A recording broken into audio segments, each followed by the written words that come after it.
তোমরা যারা পশ্চিমবঙ্গের আইটিআই এবং পলিটেকনিক কলেজগুলোতে অ্যাডমিশন নেওয়ার জন্য ফর্ম ফিল আপ করেছিলে, তোমরা এখন বর্তমানে সবাই অপেক্ষা করছো যে তোমাদের মেরিট লিস্টটা কবে আসবে এবং তোমরা কিভাবে তোমাদের মেরিট লিস্টটা চেক করবে এবং তার সঙ্গে সঙ্গে মেরিট লিস্টটা প্রকাশ হওয়ার পর তোমাদের কি করতে হবে। এ টু জেড তোমাদের এই সমস্ত প্রশ্নের উত্তর নিয়ে এই ভিডিওটিতে আলোচনা করছি এবং বলে দিচ্ছি তোমাদের মেরিট লিস্টটা কবে নাগাদ আসতে পারে। তার জন্য অবশ্যই তোমরা ভিডিওটি না টেনে শেষ পর্যন্ত দেখে নাও। তো অনস্ক্রিন দেখতে পাচ্ছ আমি কিন্তু বর্তমানে কমন অ্যাডমিশন পোর্টালে রয়েছি। এখানে কমন অ্যাডমিশন পোর্টালে আসার পর নিচের দিকে আসবে।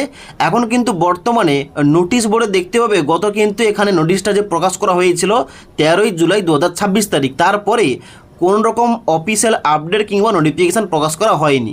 তবে গত কয়েকদিন ধরে কিন্তু এখানে এই যে ওয়েবসাইটটা, এই ওয়েবসাইটটা কিন্তু খুলতে প্রবলেম হচ্ছিল। এবার যারা তোমরা কমেন্ট করছিলে যে আমাদের যে ভেরিফিকেশানটা, ওই ভেরিফিকেশানটা পেন্ডিং রয়েছে, তোমাদের বর্তমানে ওই ভেরিফিকেশানটা অ্যাপ্রুভ হয়েছে কিনা অবশ্যই নিচে কমেন্ট করে জানাও। এবার তোমাদের সবার প্রথম বলে দিই, যারা তোমরা আইটিআই কলেজে এবং পলিটেকনিক কলেজগুলোতে অ্যাডমিশন নেওয়ার জন্য ফর্ম ফিল আপ করেছো, তোমাদের মেল লিস্টটা কবে নাগাদ আসতে পারে।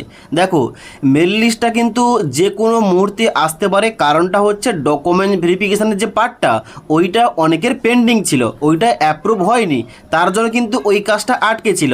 এখন বর্তমানে প্রায় সবার কিন্তু এখানে অ্যাপ্রুভ হয়ে গেছে কিংবা হয়ে যাবে এবং তারপরেই কিন্তু এখানে মেরিট লিস্টটা প্রকাশ করা হবে। এবার মেরিট লিস্টটা এলে অবশ্যই কিন্তু এখানে তোমরা নোটিশ বোর্ড থেকেই পেয়ে যাবে, অথবা তোমরা কিন্তু তোমাদের এখানে যে আইডি এবং পাসওয়ার্ড ওইটা দিয়ে লগ ইন করে চেক করতে পারবে।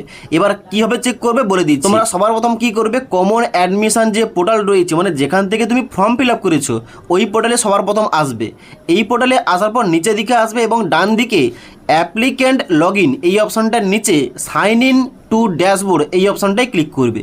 ক্লিক করার সঙ্গে সঙ্গে পরবর্তী পেজ খুলবে। নিচের দিকে আসবে এন্টার মোবাইল নাম্বারের জায়গায় তোমাদের 10 সংখ্যার রেজিস্টার মোবাইল নাম্বার এখানে এন্টার করবে এবং নিচে আসার পর এই যে ক্যাপচা কোড দেখতে পাচ্ছ, আমার ক্ষেত্রে দেখাচ্ছে 1+5, মানে এখানে কিন্তু আমাকে 6 লিখতে হবে। ওকে, এবার এভাবে কিন্তু তোমাদের ক্যাপচা কোডটা বসিয়ে দেবে এবং নিচের দিকে আসার পর এই যে সেন্ড ভেরিফিকেশান কোড, এই সেন্ড ভেরিফিকেশান কোড অপশানে ক্লিক করতে হবে।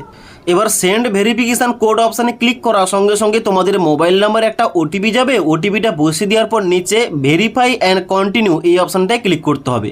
ভেরিফাই অপশানে ক্লিক করার সঙ্গে সঙ্গে এখানে কিন্তু তোমাদের ড্যাশবোর্ডটা এইভাবে খুলবে। তোমরা নিচের দিকে আসবে, নিচের দিকে আসার পর তোমরা দেখবে মাই অ্যাপ্লিকেশানের নিচে এখানে তোমাদের দেওয়া রয়েছে প্রোগ্রামের নামটা এবং ডান দিকে অ্যাকশানের নিচে ভিউ অপশান দেওয়া রয়েছে। তোমরা কি করবে, ভিউ অপশানে ক্লিক করবে। এবার ভিউ অপশানে ক্লিক করার সঙ্গে সঙ্গে পরবর্তী তোমাদের কিন্তু এইরকম একটা স্ট্যাটাস দেখতে পাবে, যেখানে প্রথমে লেখা রয়েছে অ্যাপ্লিকেশন প্রোগ্রেস ট্র্যাকার, যেখানে 1 নম্বর তোমাদের রয়েছে অ্যাপ্লিকেশন ফর্ম, এখানে কিন্তু তোমাদের সাবমিট দেখাবে।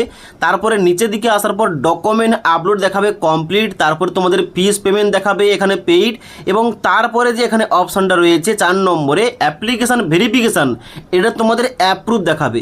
অ্যাপ্রুভ দেখালে আর কোনো তোমাদের সমস্যা নেই। তবে যাদের এখানে অ্যাপ্রুভের জায়গায় এখনো পর্যন্ত পেন্ডিং দেখাচ্ছে, এখন কিন্তু বর্তমানে পেন্ডিং দেখানোর কথা নয়, তবুও যাদের দেখাচ্ছে অবশ্যই কিন্তু নিচে কমেন্ট করে জানাবে।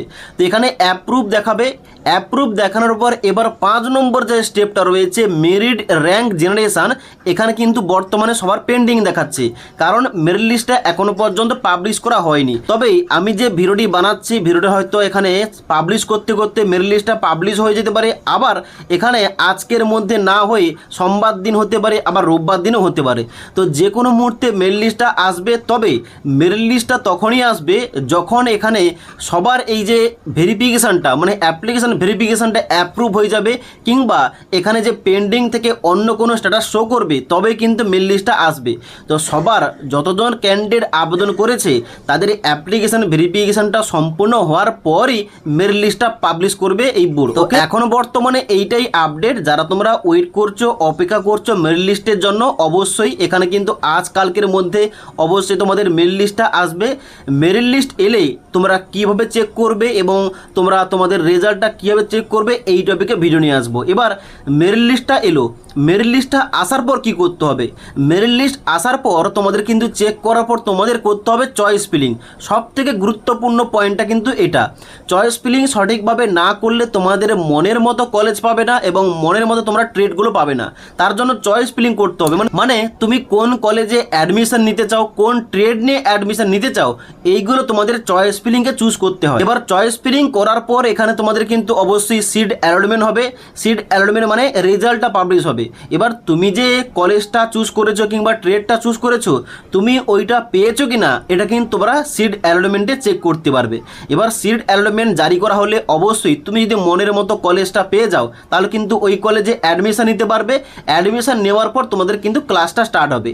এইগুলো মোট কিন্তু এখানে মেথড। এবার এইগুলো কিন্তু পরে পরে শুরু হবে। প্রথম তোমাদের কিন্তু এখানে যে মেরিট লিস্টটা পাবলিশ হবে এটা কিন্তু তোমাদের চেক করতে হবে তুমি এখানে সিলেকশন পেয়েছো কিনা। ওকে, তো বর্তমানে এইটাই আপডেট। এখানে কিন্তু খুব শীঘ্রই এখানে মেরিট লিস্টটা পাবলিশ করা হবে। মেরিট লিস্ট পাবলিশ করা হলে অবশ্যই তোমাদের আপডেটটা দিয়ে দেবো। তাছাড়া তোমাদের বর্তমানে এই ড্যাশবোর্ডে কি দেখাচ্ছে, অ্যাপ্লিকেশন ভেরিফিকেশন পেন্ডিং নাকি অ্যাপ্রুভ দেখাচ্ছে, অবশ্যই আমাকে নিচে কমেন্ট করতে পারো। তাছাড়া কিন্তু আমাদের টেলিগ্রাম যে চ্যানেল রয়েছে ওখানটায় তোমরা স্ক্রিনশটটা শেয়ার করতে পারো। ওকে, তো আজকের এই ভিডিওটির আপডেট ভালো লেগে থাকলে একটি লাইক করে দেবে এবং বন্ধুদের অবশ্যই ভিডিওটি শেয়ার করে দেবে।